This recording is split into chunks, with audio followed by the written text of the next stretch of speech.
Alex, it's great to see you again. And I guess we're going to start by each one of us telling who we are and how we got started in this racket of planning. Right. And we really want to hear from you, too. Absolutely, yeah. So why don't you go first? Well, I'll just say that one of the original questions was, why did you get into planning? What was that about? And, I'd been a planner for more years than I can remember, but probably 40 years or 35 years.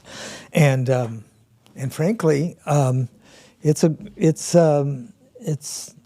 great job because you have an opportunity to help your community and try to protect against sprawl and stuff that isn't good for the earth. And you get to know, I think the longer I've been involved with it, the best part is you get to know more and more people that have similar values that you share. And that makes you feel connected. Yeah. And right now we could use a little connection because things aren't exactly perfect right now. Isn't that the truth? Yeah. So how did you get started? How did I get started? Well, I mostly just wanted to make the world a little better place. And I got a job managing an avocado grove nearby, which paid a small salary and had a well-built trailer to live in. And I also decided to attend the University of Arizona. But the problem that I had with that is I didn't really like attending ROTC. And I want to emphasize, I've never criticized anybody that, had, did service. That's, unfortunately, seems to be our rite of passage in that era. Yeah. And so, anyway, the ROTC thing, it's just, I didn't agree with the premise of the Vietnamese War. I didn't think it was something that we needed to be doing. Right. And so I got into it. I wasn't a major rabble rouser, but I got into it because I thought it was important to put in context what older guys like Pete and I are doing, go all the way back to then and before then. So I think that war and peace is a big thing. If people want to talk about that, and there's also I got involved with doing sustainable development classes at Sonoma State, and so that was interesting and fun. Yeah. And that's how I got into it. I ended up working in an avocado grove, managing a big avocado grove actually, and I got to try to teach at San Diego State back then in Calexico, just a couple of classes, and I really did enjoy that, and that sort of led to the next thing was I managed to receive a fellowship at United States International University that focused on a federally funded cross-cultural community environmental management program, which is exactly what I've always been most interested in. Right. And then ended up participating in helping planners have access to tours in Latin America and other places. Yeah, that's awesome. So that was, it was good. So how about you? Well, I came into planning a little bit sideways. When I started went to college at UC Santa Cruz, and when I started, I was a history major. Mm-hmm. I didn't really know what planning was at that point, but after doing that for a few years, I became a double major in history and environmental studies. And And that really is what led me into planning more than Yeah. anything else. And I became really interested in how people and communities live with and in the environment, and in particular ways that communities and people can thrive as well as the environment thriving. And so that really led, I think, directly into planning. And of course, I came of age in the 60s and the 70s when there was a certain set of values that were emerging at that point out of environmental movement and whatnot, and it very very much informed my own set of values and the things that I brought to the planning profession. Yeah, that was great. Well, as I recall, you were real active at UC Santa Cruz, which was a very, very progressive and interesting place It to sure work. Yeah. And I'm sure that must have added to your.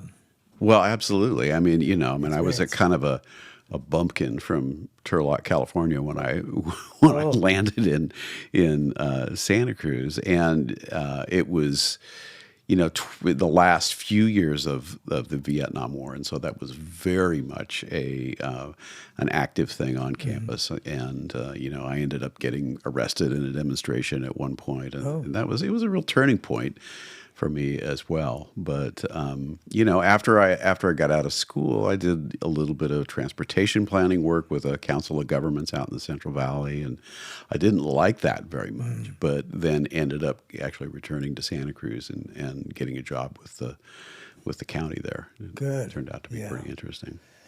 Yeah, that was a spot. I actually almost went to Santa Cruz. As I recall, there was this master gardener guy. Yes, yeah. Alan Savory.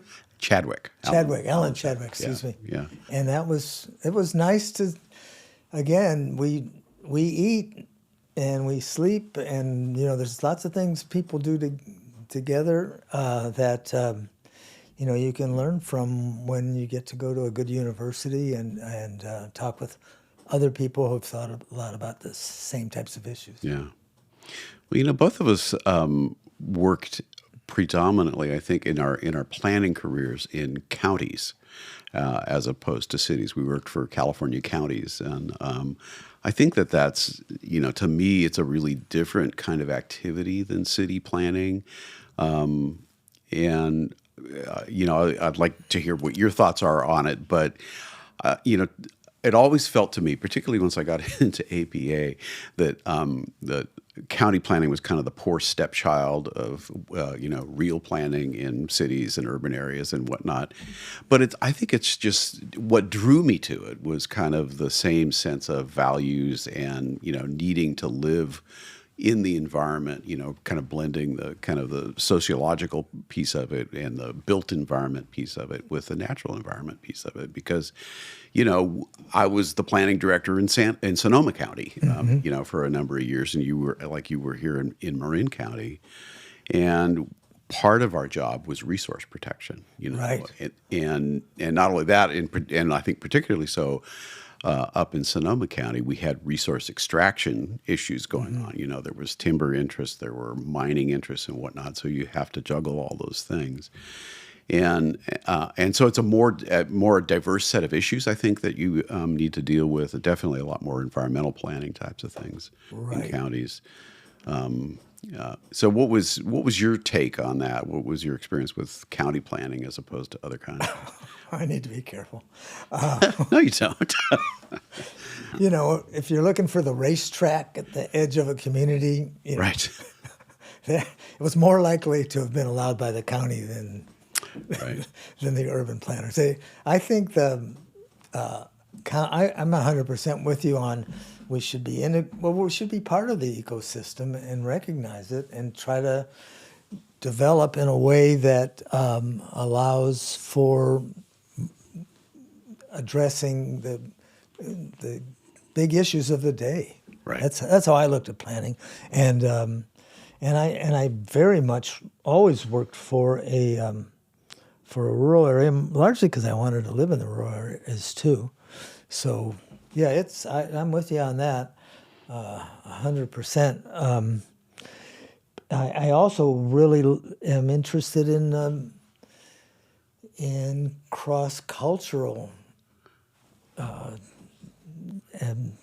communities. I mean, I got this. I lucked out and got this fellowship, and it was funded by, I don't know, some bureaucracy at the federal government, and it was for cross-cultural community environmental management. That was the name of the program, and I thought, well, wow, that's great. You can be thinking about protecting ag land and prime farmland or grape land as a planner, and you probably even get paid for it. Right. It was a good experience, and I think, yeah, it's. I hate to say this, but it's just heartbreaking for me. Most of the things I believe in are like Sonoma Clean Power and Marin Clean Energy and all these different things. It's become harder to protect them because Yeah. the current administration is not necessarily Yeah, supportive. I want to come back to that for sure. But I also want to ask you about your involvement with international planning, because that's been really an emphasis for you in the time that I have known you in the last 20, 25 years or something like that. You've done a lot of planning tours internationally, and I know it's really important to you. So you want to talk about that a little bit? I think that you know. Reaching out to other cultures and meeting people is it helps learning. It expedites learning. You're sharing information from each other, and it's really a great way to go. So I've enjoyed working with Hing Wong, who I'm sure you know. Of course. He's really quite organized, and he was very interested in the same thing, and we both got our heads together and said, well, okay, Alex, why don't you try to do the collaboration stuff, and he'd take care of a lot of the other stuff, and between the two of us, it seems to have worked out pretty well. And but it does help speed up the process of learning. Yeah. So you've got the natural resource issues, you've got the cultural issues, and you've got an opportunity to put things together in a wholesome and interesting way. Yeah. And it's fun. I mean, that's the other part. Right. I remember traveling, and I was always real shy until I started traveling, because once you started traveling, you don't really know where they're coming from, and they don't know where you're coming from, but you do know that it's expediting sharing of knowledge and information and I guess fellowship. So that's pretty much it, and so I've tried to stay with it for as much of my career as I can, and I think planners, get a lot out of it if they. I mean, it helps again a mutual interest, I believe, with the whole diversity and equity and inclusion. We should be doing more of that, not reducing it. Yeah, so that's actually part of what I was hoping you would talk about, because I think that's part of what you brought back, you and the people who went on these tours with you, these other planners. Part of what they brought back to their work that they do here in the U.S. is that the recognition and appreciation of diversity and the ability to work in a much more diverse environment, right? Right. And I remember there was a planner, I didn't really know him very well, from Santa Clara, an older guy like us, but anyway, he was putting together like tours of Eastern Europe and Russia. So anyway, we ended up going on tours to, particularly I advocated for here in California because we're the part of the American Planning Association. But it was also great that you had an older gentleman that been, didn't just fall off the turnip truck, so to speak, and he was organizing stuff with Eastern European countries, and so you just get more insight, I think, and it's I'd like to see more of that happening again. The other huge, I think, influence, certainly in my life, was some of it had to do with agriculture because of we all eat and stuff, and some of it had to do with the first Earth Day. Mm-hmm. So Earth Day, as I wrote down, I cheated on my notes, was on April 22nd, 1970, and it allowed me to, kind of throw myself into something that I believed in, and I helped start a student garden and got to write little articles, and we got to know each other, people. So that was good, and it does relate to one of the questions I think you're real interested in is how do you integrate these core foundational beliefs into your work? I mean, as far as I'm concerned, I don't. Right now, I mostly just do. I just volunteer for stuff. Right. I'm at that stage of life, I think. Yeah, me too, for sure.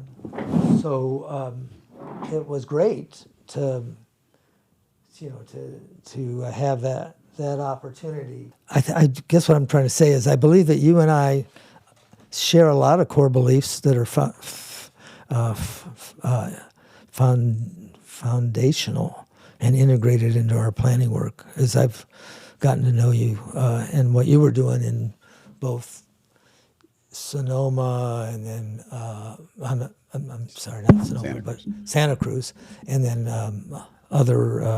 and then I should ask you this question: when the whole idea behind community choice aggregation came out, Right.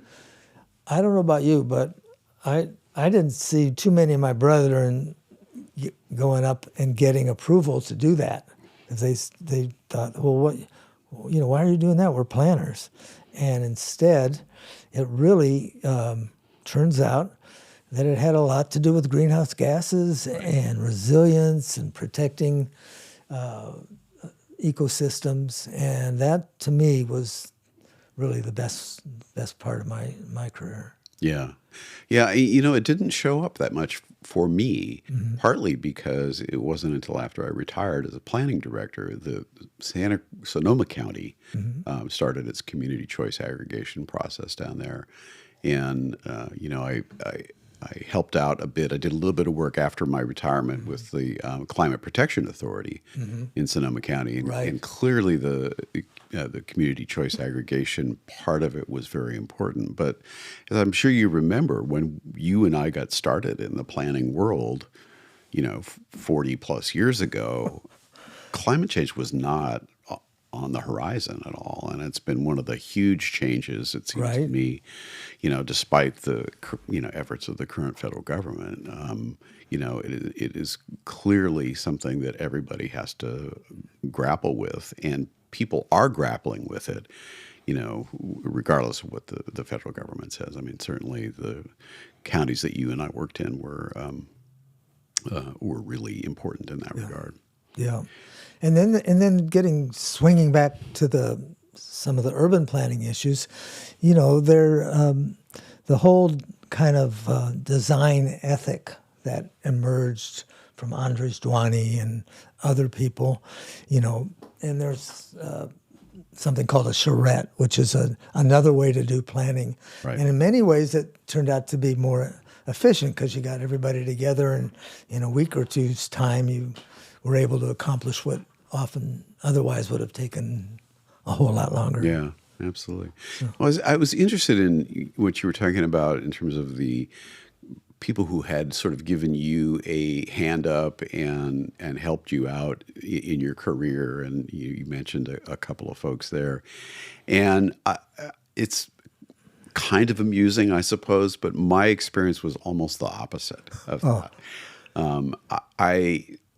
People have asked me at different points in my career, you go for a job interview and they'll ask you, well, who were your mentors? And I think, boy, in a lot of respects, I had a lot of bad examples, of people where I just decided that, I needed to not do what they're doing.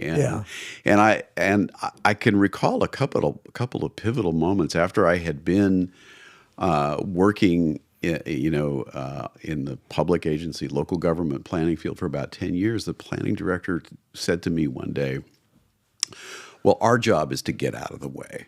Oh, God. And boy, that's a turning point because for me, it was like, okay, I need to move on from this, which I did. And I ended up coming up here to Sonoma County, walking into a situation where I didn't realize it at the time, but there was a tyrannical boss, and so it was kind of out of the, frying pan into the fire there. But it also helps crystallize your own values when you have to deal with that sort of, opposition and diversity. You figure out what's important to you and how to, work through some of those things. Right. And it's good to, it's good to interview these people that are gonna be likely your bosses, and find out if they have those shared values, and if they don't, it's more rewarding to do something else. Right. Sometimes you got to walk away. I mean, I think that's, one of the things that I thought about for this interview was, what do you tell, young planners who are coming along here? And one of those is, don't be afraid to leave a situation. If it becomes untenable for you, if it's not meeting your needs, if it's not, reflecting your values, it's time to move on. Yeah. You may recall that I used to work for San Luis Obispo County. Right. And so anyway, I was at a meeting, Board of Supervisors meeting, and trying to get a little bit of, let's protect that ag land over there. It's it's prime, for example, but I also think it's important for younger planners, or emerging planners, I guess you'd call it. It's also important for them to be to have the well, I'll just say it. What actually happened was, I'm down at the Board of Supervisors, and there's a couple of different projects, and they were basically they weren't creating walkable communities or things like that, and they didn't really care to. And I thought, I'd really rather work for some place that I could share my values and beliefs and learn from each other. And that's fortunately what happened. After that hearing I just sort of described, there was a headhunter with there was a headhunter, who had left a message for me to call him, and they were recruiting me somewhere else, and I took it. Yeah. I just thought, it's I didn't have. Sometimes in interviews, what you really want to do is you want to interview others before they're interviewing you. Mm-hmm. In my opinion, you you want to you want to be able to say, oh well, this is I'm more interested. You don't really want to make it about yourself. You want to know that the people you're going to work with, and what might end up being your last, job or whatever, you want to know if it's a good fit. Right. And if you can talk to read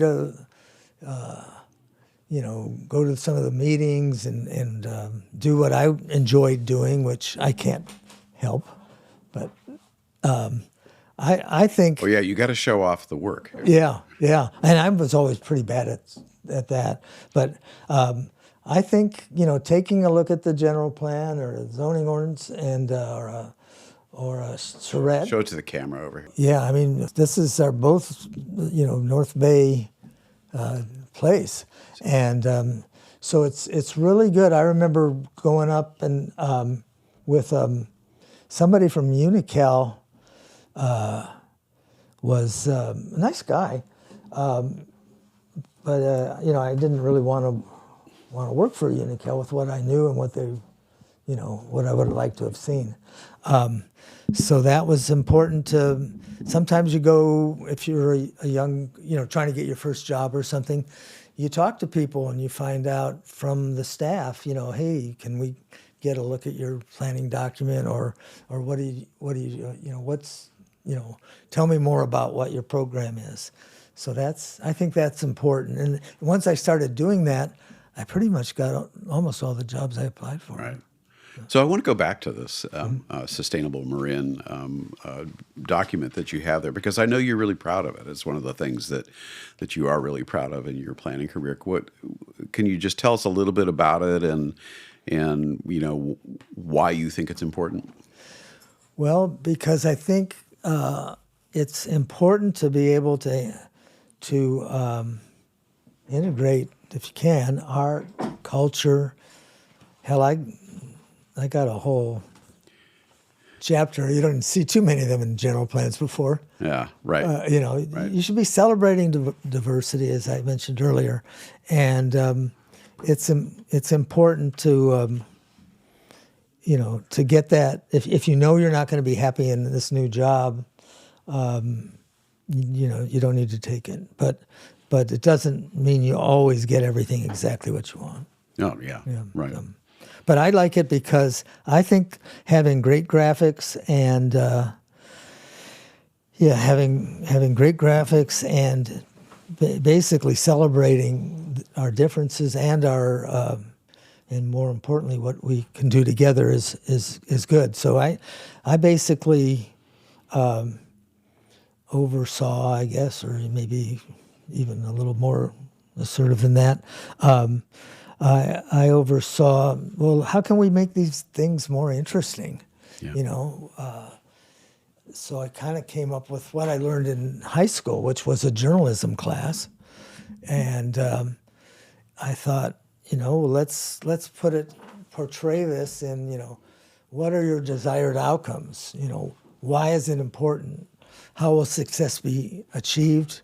And how will progress be basically kept track of? Right. So you can use that to correct things. Well, and it tells a story too. Yeah. Right? It's a nice story that is visually appealing and engaging for people who might not be policy wonks like you and me. Right. Yeah. And, that's this whole, I'm not sure what the boundaries of ecotopia turned out to be, but there's a whole different, value system, I guess, up in the far north of California. And it's important for them to feel included in the planning profession as well, because they don't get as much attention.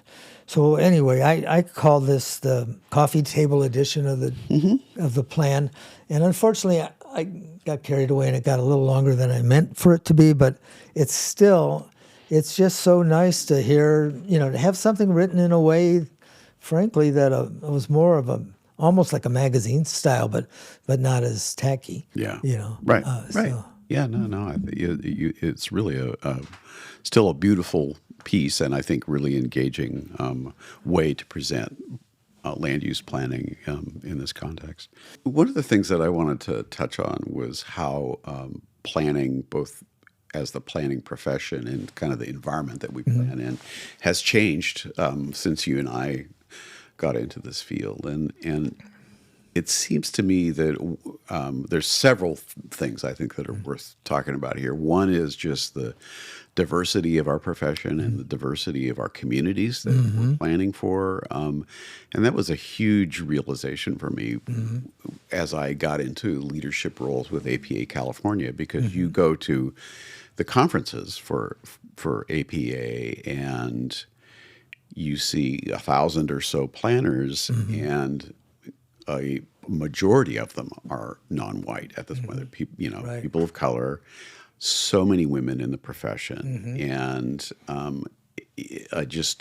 I heard so many stories of planners talking about, planners of color in particular, talking about how they would go into meetings or they would go into classes when they were in planning school and say, Right. nobody else looked like me here. Yeah. And, I really felt like as a chapter, as a profession, we needed to do a better job of bringing those folks in. And I think that we have. But then our communities too, are changing in that regard. They're becoming much more diverse, much less white, and one of the big challenges I think for planners, over the last 15 or 20 years in particular, is figuring out how to bring folks who are not used to participating in a public planning process into the fold. And so I really feel like that's one of the big changes that has happened over the last 20 or 30 years in particular. But the other thing that I wanted to talk about is how we are starting to see, not just starting, we're definitely seeing the challenges that come out of a managed growth environment. Because I think both of you and I have worked in communities where growth management, urban boundaries and things like that were very important. And it is a very, very important idea, but I think that it's also presenting some challenges. Like affordability is the biggest one, yeah. right? And it's huge in California.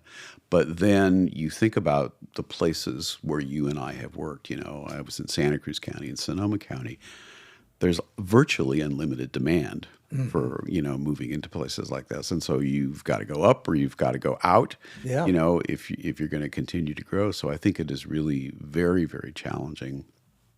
And there's been so much emphasis on housing that I don't think the capacity of our communities has kept up in other ways. Yeah. When you talk about transportation and transit infrastructure, or even the social infrastructure like, schools and libraries and other kinds of the public services that you need when you've got a growing population. And so one of the things that I see, from in communities now is people who feel those impacts of growth that haven't been, there hasn't been the community investment to meet the needs of that. And they conclude, well, our town, our city is not well planned. Our community is not well planned because of that. And so I think that's a real challenge for planners these days to get into that. Absolutely. And the basically there was quite a bit of resistance for a while to, accessory dwelling units, for example. And I always loved them. I mean, you can put them, you want them to be designed in the right place, using the right materials, close to the, services, and all that stuff. But it's not easy to get everyone lined up to agree to it. No, there's been a lot of resistance of it. But, here in California, the state has pretty much, wiped that away. But I also think that points to one of the other big changes that I have seen in planning, and this is really accelerated in the last 10 years, I think, is the loss of local control over planning. And some of that I think makes sense. Communities that put up barriers to things like accessory dwelling units or even multifamily development. That's a real phenomenon.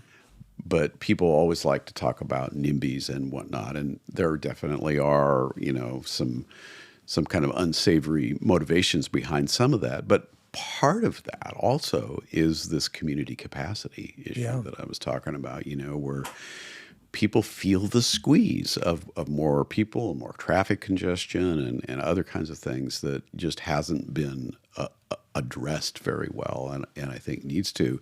But I'm also really concerned about how the loss of discretionary land use local control seems to be going away. Yeah.